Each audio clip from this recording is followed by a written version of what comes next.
gonna do the review of my Samsung. I own this one for about 10 days so far, so it's more like a hand-on experience. So I just make it like, I do the review as I go. First off is styling and design. It's perfect. It's very slim, light. Um, it's feel better than the S and S3 that I owned before. The next one is okay. We're gonna try to do like the gripping on this one. It's fairly fit on your hand for calling and like one hand holding. But if you try to unlock it with one hand, it's kind of challenging. You have to move to this side of your hand to be able to like unlock it. But if you hold it like this, kind of tight in, your pattern gonna be on the bottom, so it's really hard to like in my case, I do my passcode is a L shape things. It's almost impossible. So, and actually if you in the country that is not safe, you can it's very easy for them to just grab this way of your phone and pull it away from you. So I suggest just do two hand, a lot safer. So next, I'm talking about the battery life. For 10 days of use, I only remember like the first 3 or 4 days, because actually how you get excited and you're gonna try to remember more of how your battery doing. So far, like, and as usual, the screen is gonna take most of it. Battery life is currently like 56%. This number is like for the I don't know, but I shut down this cell phone every night, or maybe restart it. So for the first 3 days, it's heavily uses, and I can say it take up to like 70% or 80% of the battery.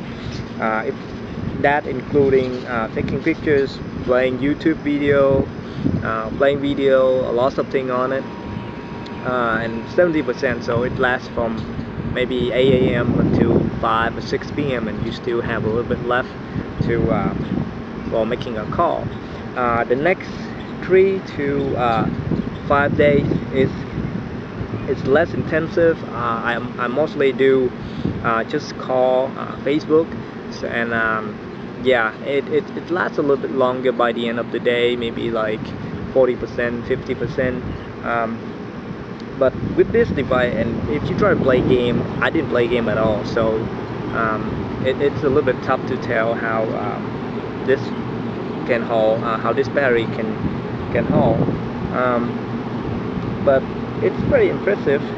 And going to the next part is the camera function. One of the reasons I buy this this cell phone is because I'm a photographer, and this is a 5-inch screen.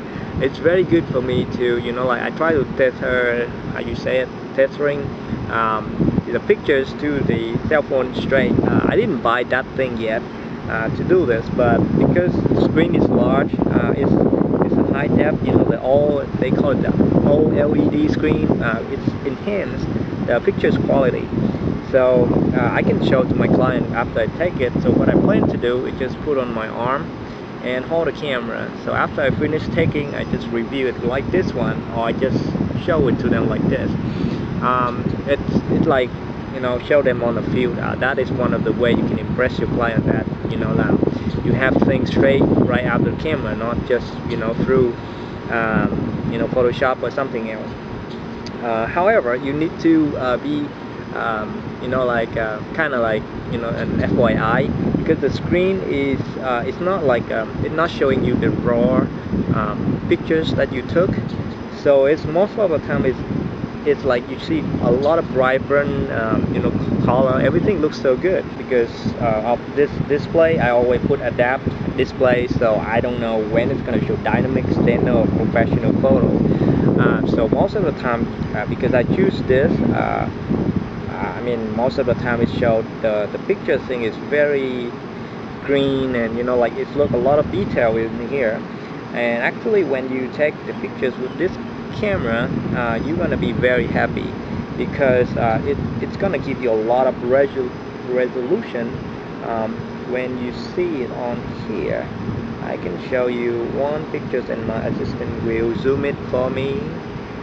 Like this one I took yesterday, and it's on here, it looked like really amazing, and it's kind of windy, so I kind of suspect that it may not be able to focus well, or kind of blurry, but actually it's really well. You can see how much detail you can see here, like it stay inside. So those kind of cell phone video thing, I don't know, it just really surprised me for the pictures quality that it can display on this one.